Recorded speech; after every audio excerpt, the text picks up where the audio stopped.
Hey, what's up, guys? It's Eric. I'm out in the Strathmore Village neighborhood in Louisville, Kentucky. A friend of mine called me out. She's doing a major renovation on this, what used to be a two-bedroom, one and a half bath house, and she's converting it to a three-bedroom, three-bath house. And just wanted to see kind of what we could do to make it more energy efficient. She'd already planned on doing spray foam insulation, and wanted me to check out the insulation installation and see if there was anything that was missed or anything that she could do before they start hanging drywall, and really if there's anything else that we could do to make it more efficient before she moves in. So I'm gonna take you inside and see what we can find. Thanks Hey, for Machia, coming. how are you? Good. Thanks for coming to take a look. No problem. See what you got going on. This is my 1927 two-bedroom, one bath, going to a three-bedroom, three-bath personal renovation. All You right. know, paint and carpet turned into new plumbing, new electrical, and spray foam. A lot more than you expected. Well, I knew what I wanted to do, but then I just kept adding and adding and adding. So we'll go upstairs. The previous owners had never really done anything in the way of updating the insulation. Okay. So it had 97-year-old half-inch completely deteriorated insulation. Right. And their method to insulate the house was just to continue to wall off the closets, Right. to distance themselves Back when they had no idea what insulation was about. from the exterior. Yeah. Okay. So it's a mess. Yeah. But Under construction. the first thing that I did was open up all of these walls so that we could get in and insulate them. Okay. It looks like you went with open cell foam. Yes. So this one had a unique problem. It had vents in the soffit area, and it had vents in the roof. So this is the lower roof for the first floor out here. Correct. Okay. But this load-bearing wall disconnected those two. Okay. So you had this area venting kind of itself, but not properly. Same with that. You didn't have the ability for the air to flow. From the lower part up to the top. Correct. So that left us having to close off the soffits, exterior walls, and then go with the roof line. Because there wasn't room to put the vents in that would let the air flow between the two. Yeah, yep. Baffled. Yes, thank you. Okay. So this was the only way to go as far as where to put the insulation. So you've kind of got a bunch of these little small attic spaces that would have otherwise been hidden if you hadn't removed the plaster. And so this is kind of the opportunity that you got to make it right. And worse than that, this didn't even have plaster. It had some kind of like old cardboard looking quarter-inch stuff. Okay. So when you opened these closets, it was the exterior temperature in them. So it's basically no insulation whatsoever. Not any that was working anymore. Okay. So they ran window units, which we've been running just because we rewired the house, so we only had limited working plugs. So they're still up here. But it does have ductwork that goes to the second floor. Yep. And it even without the air conditioner units on, it was able to somewhat keep up. Okay. But I think now that the insulation is in, it's going to make a huge difference. We'll see. You know, I may end up having to add mini splits, but we'll just have to kind of wait and see once everything is reconnected how it turns out. Yeah. Well, hopefully not. I mean, hopefully you've insulated the house well enough that you don't have to add any extra heating cooling systems, and maybe you can just make what's here work better. So, you know, one thing that I do normally when I go through a house after it's been insulated is I look at the installation quality of the insulation. And I know that's one thing you wanted me to take a look at while I'm here. So, absolutely. You know, there's a lot of good things about open cell foam, spray foam in general, but it really comes down to the installer, just like any other material. And one thing that I always look for, especially down in the back corners where the soffit goes out here, are any holes or gaps between the foam and the framing, because this is really your last chance to make sure that it's been done right before it gets covered up. So if there's holes back there between the soffit and the spray foam and the framing, outside air can come in through those openings and basically bypass all the spray foam work that you just did. So we're going to look for stuff like that. I see some small areas back there. And then like where your electrical lines go down through there, make sure that that's really well sprayed. So here's another example of what we were just talking about, where there's a little hole that you can't really see until you get way back in there, but you can see there's a gap between the spray foam back there that needs to be filled in before the drywall comes. Way back in there in that corner. But you can just take gun foam and fill that kind of thing in. Okay. And see if we find any more over here. It looks like there's a couple little gaps right there. And you're mainly just looking for dark spots, right? I'm looking for, yeah, just a hole where there could be, because the thing about open cell spray foam is it expands out really quickly.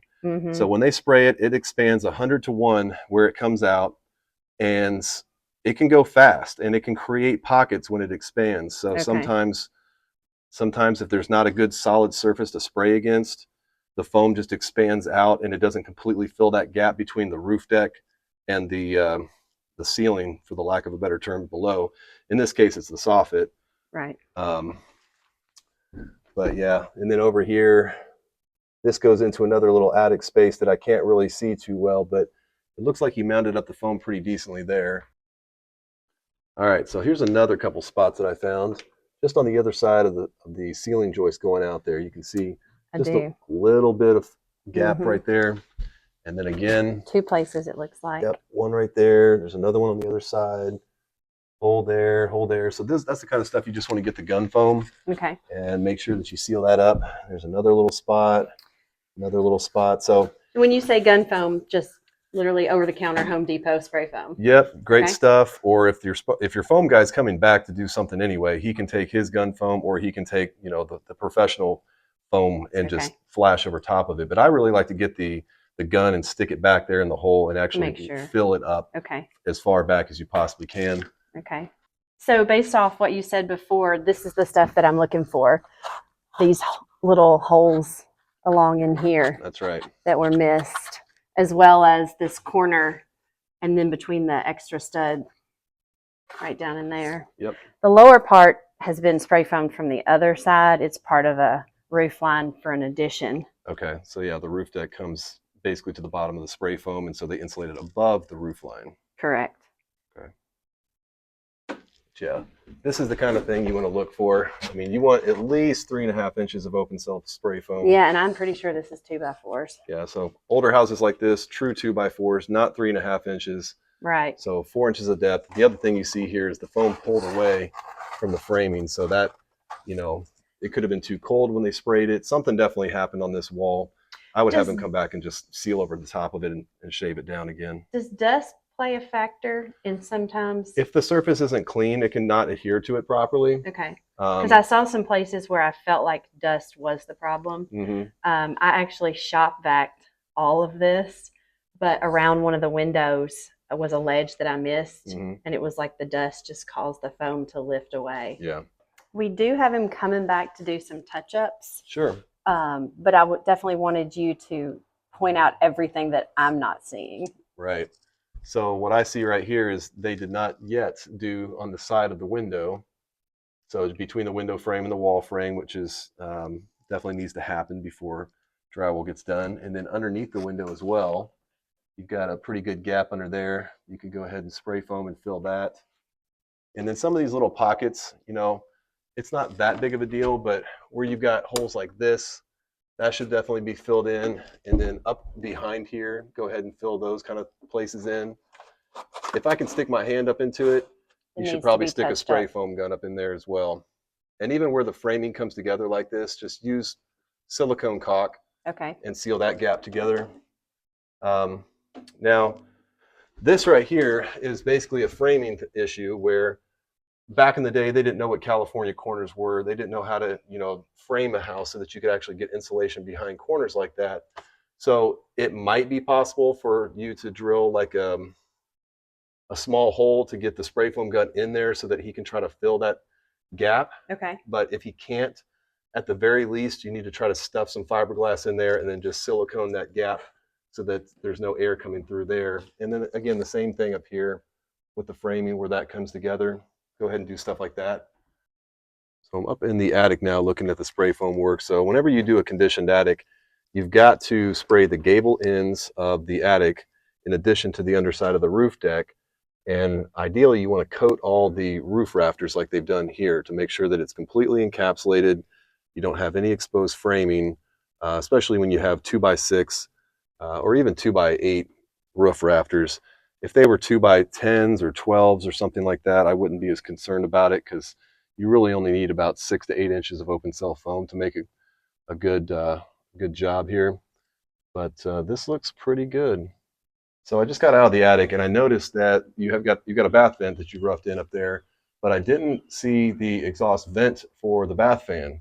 Good catch, because I have forgotten about that. So yeah, we're gonna have to go back in and drill through everything and put that in. So suggestions on what to do once we put that in.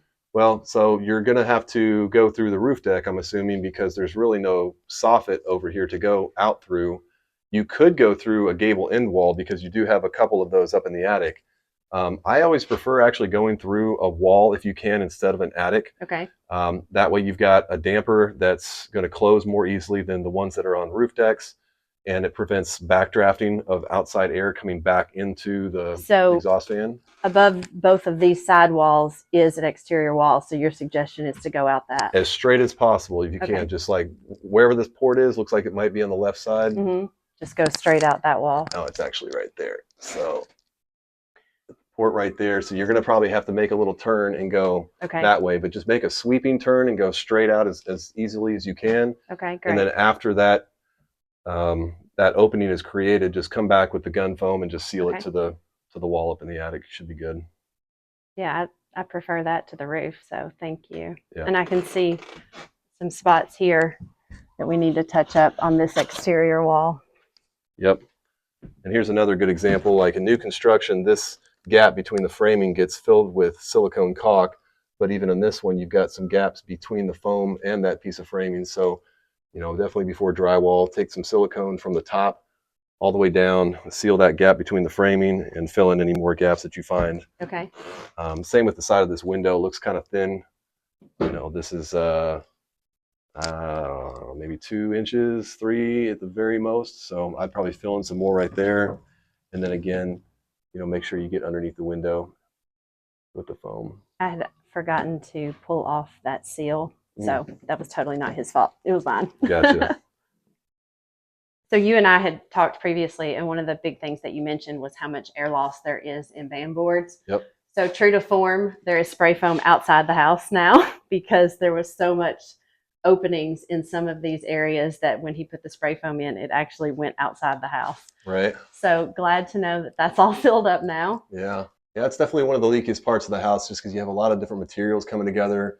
There's always electrical lines or plumbing lines, gas lines going out through that rim joist. So, and I know, earlier today we had talked about new houses have the foundation walls insulated with foam board and sometimes spray foam insulation. You wanted to leave this exposed for character reasons or budgetary reasons, and that's okay as well. But, if in the future you decide to stay here longer, I would definitely think about insulating, the foundation walls.